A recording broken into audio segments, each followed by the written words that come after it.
이 21세기 문명천재 한복판에 매일 젊은이와 아이들이 눈앞에서 죽어나가는 것도 더 이상 우리가 보기 힘듭니다. 왜 이런 일이 반복되고 국제사회는 아무 일도 하지 못하면서 평화의 도시 예루살렘, 이슬람이라는 단어가 평화임에도 불구하고 왜 그 지역에는 한 번도 평화가 정착되지는 못할까? 평화가 없기 때문에 평화를 절절히 갈구하겠죠. 그리고 이 문제의 어떤 실체적 진실은 무엇이고 또 우리 입장에서 이 문제를 어떻게 우리가 냉정하게 바라볼 수 있을까? 이 문제를 한번 짧게 살펴보고 이 얘기를 나누어 볼까 합니다. 그럼 이 분쟁이 일어났을 때 누구 편을 들까? 어떤 관점과 시선으로 우리는 이 문제를 바라보아야 될까?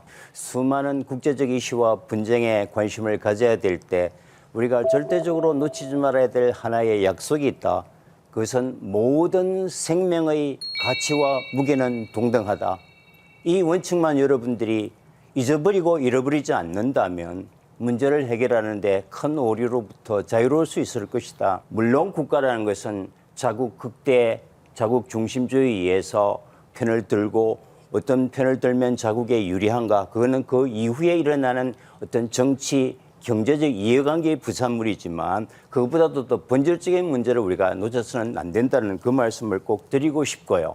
가자지구 많이 들어보셨습니다. 지중해 쪽에 있는 조그만 거기에 230만 명이 삽니다. 세계에서 가장 인구 밀도가 높은 나라이죠. 근데 이제 웨스트뱅크라고 하는 흔히 서안이라고 하는 지역인데 두 지역 사이에 한 직선거리는 50km지만 도로를 따라가면 한 90km 정도 됩니다. 그 사이에 이스라엘이 들어가 있죠. 가자 지역에 있는 아들이 서안 쪽에 있는 아버지나 어머니를 주말에 만나러 갈 수 있을까요? 못 갑니다. 서안 쪽에 있는 애인이 가자에 있는 여친과 인터넷으로 사귀는데 서로 데이트하러 갈 수 있을까요? 못 갑니다. 가자 지구에서 응급 환자가 생겼는데 이 사람이 치료가 안 되고 서안의 수도 라말라의 종합병원에 가서서 생명을 구할 수 있을 때 이스라엘 당국의 허가에 의해서 헬리콥터를 타고 서안으로 갈 수 있습니다. 서안에 있는 친부가 결혼해서 가자로 가면은 다시는 서안으로 친정으로 되돌아올 수 없습니다. 이게 지금 이 시각 일어나고 있는 현실입니다. 여기서 큰 질문을 하나 던질게요. 왜 하마스는 1%의 생산 가능성도 없는 핵탄두를 가졌다고 하는 세계 최강의 이스라엘 향해서 그 무모한 전쟁을 시작했을까? 이 큰 질문에 우리가 대답할 수 있어야 되는 겁니다. 230만 명이 지금 17년 동안 물과 전기가 차단되어 있습니다. 누가 컨트롤하죠? 이스라엘이 컨트롤합니다. 말 잘 들으면 방류량 느리고 말 안 들으면 전기를 셧다운 시켜서 산소 호흡기를 꽂고 있는 환자가 죽어나가는 상황. 여러분 많이 보셨겠지만 가자 지구를 뺑 둘러서 분리장벽 한 8m 정도의 높이인데 이게 철심을 박아서 지하까지 땅굴을 파지 못하게 완벽하게 차단돼 있고 이집트와의 경계는 라파 지역에도 그건 이집트 경계지만 개미 새끼 한 마리 오갈 수 없습니다. 위에는 고압 전류가 흐르죠. 가자 지역의 사람들을 만나보면은 이런 얘기를 합니다. 차라리 사형수가 낫겠다. 사형수는 죽을 때까지 먹이고 재워주고 그다음 물도 주지만 이거는 언제 죽을지도 모르는 무기수보다도 더 불안한 그런 삶을 17년간 230만 명이 살고 있는 겁니다. 이런 봉쇄된 인간이 가지고 있는 의식주라든지 최소한의 기본적 생존권이 유린당하는 이런 절망의 상태가 이제 계속됐을 때 이제 하마스가 소위 말하는 자기 존재감을 알리기 위해서 이제 절묘한 시점을 택해서 공격을 한 겁니다. 자, 우리가 아무리 그런 역사적 절절함과 인간의 생존권이 부정당하는 상황에서도 하마스가 무고한 이스라엘 시민들을 향한 그 행위는 명확한 테러 행위고 우리는 어떤 명분과 배경으로도 용납할 수 없는 범죄 행위입니다. 여기서 우리가 가치가 흔들려서는 안 되죠. 그러나 헤이그에 있는 국제사법재판소에서 이 분리장벽을 이제 제거하라는 팔레스타인과 국제사회의 청원에 의해서 최종 판결이 나왔습니다. 명백한 국제법 위반이고 인간의 기본권에 대한 침해이기 때문에 이 분리장벽은 헐으라고 최종 명령이 나왔습니다. 그리고 이 분리장벽으로 피해를 입은 주민들에게 적절한 보상과 배상을 하라는 최종 판결이 나왔습니다. 근데 이후에 지금 그 분리장벽은 1cm도 허물어지지 않고 오히려 더 강화하고 해 나갔을 때 어떤 국제사회도 이게 우리가 제어할 수 없다면 그 속에 살고 있는 주민들의 그 절박한 행위를 테러라고만 일방적으로 우리가 비난할 수 있을까? 우리 스스로에게 질문 던져보는 일입니다.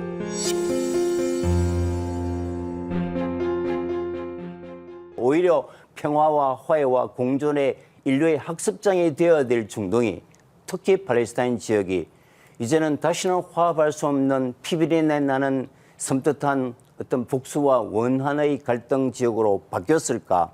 70년경 로마에 의해서 유대 왕국이 멸망하고 2000년간 소위 디아스포라 유랑 생활을 경험하면서 유대인들은 기독교 유럽 사회에서 지독한 민족적 차별, 어떤 종교적 압박, 그다음에 비인간적 처우를 받았고 16세기 마틴 루터의 종교개혁론자에 의해서 유대인들이 악마의 지위에서 벗어날 때까지 1500년 이상 악마와 유대인은 동일한 개념이었습니다. 저는 이렇게 생각합니다. 2차 세계대전 때 나치라는 히틀러라는 아주 특수한 이런 이제 전제 정권이 들어서서 홀로코스트라는 600명 유대인 대학살을 일으켰지만 유대인 대학살이 일어날 때 기독교 유럽 사회는 어떤 입장을 취했었나요? 침묵하고 방관하고 묵시적 동조를 합니다.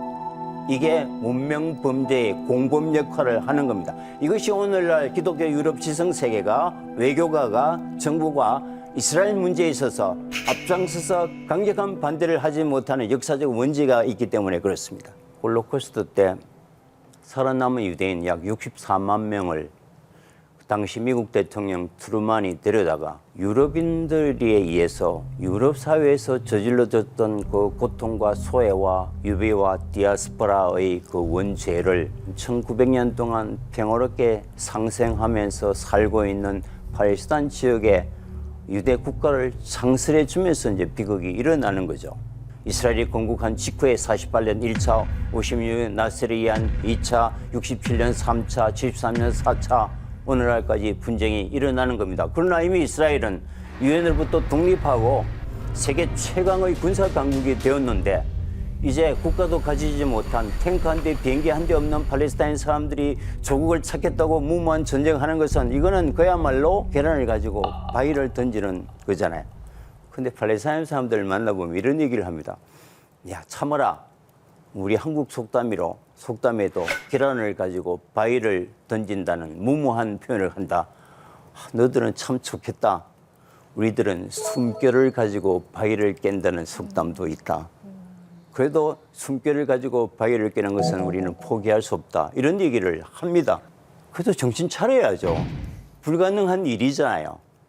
그래서 결국 테러리스트의 아버지였던 대부였던 야세르 아라파트가 이제 1993년 오슬로에서 이스라엘과 전격적인 평화 협상을 합니다. 여러분 들어보셨던 오슬로 평화 협정입니다. 이스라엘의 건국으로 오갈 데 없는 팔레스타인 난민들을 데려와서 그곳에 살게 하고 두 국가로 함께 살자. 그 대신 불가침 조약을 맺고 외교 관계를 맺고 서로가 이웃으로 함께 살자.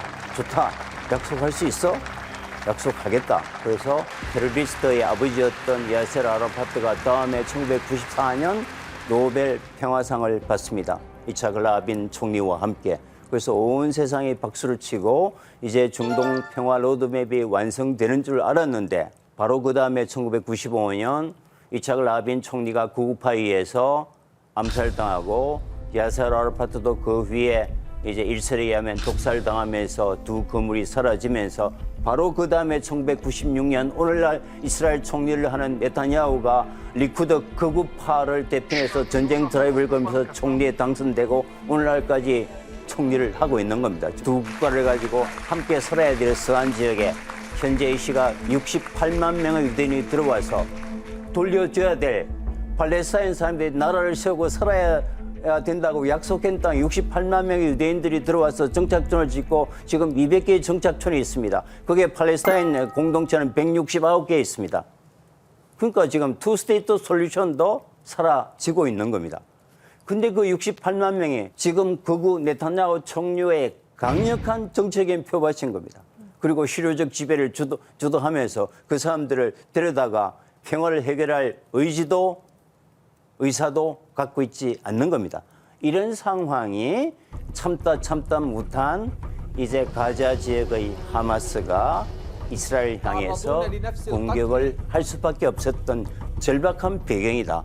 우리가 명확하게 이해할 필요가 있고 그래야 우리가 사태 해결을 할 수 있고 우리 국익 입장에서 중동을 새롭게 볼 수 있는 겁니다. 하마스는 미국과 이스라엘, EU 일부 국가에서는 테러 조직입니다. 그러나 노르웨이, 스위스, 중동의 많은 국가에서 하마스는 정당한 합법적 정치 집단입니다.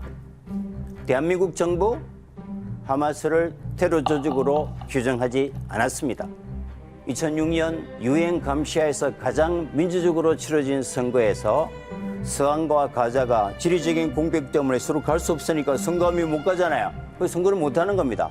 거의 유엔이 개입해서 각각의 선거 투표함을 열어보니까 이제 서한은 이제 파타라는 정치 집단이 장악하고 가자 지구는 하마스가 장악하고 있는데 하마스가 압도적인 표로 이제 일당이 되고 그 당시 하마스 지도자인 이스마일 하니아가 그 당시 팔레스타인 자치정부의 총리직을 맡습니다. 국민들이 선택한 가장 민주적인 방식으로 등장한 실제로 자치정부입니다. 그런데 하마스 내에서는 적어도 15개 이상의 다 정부 부처가 다 있고요.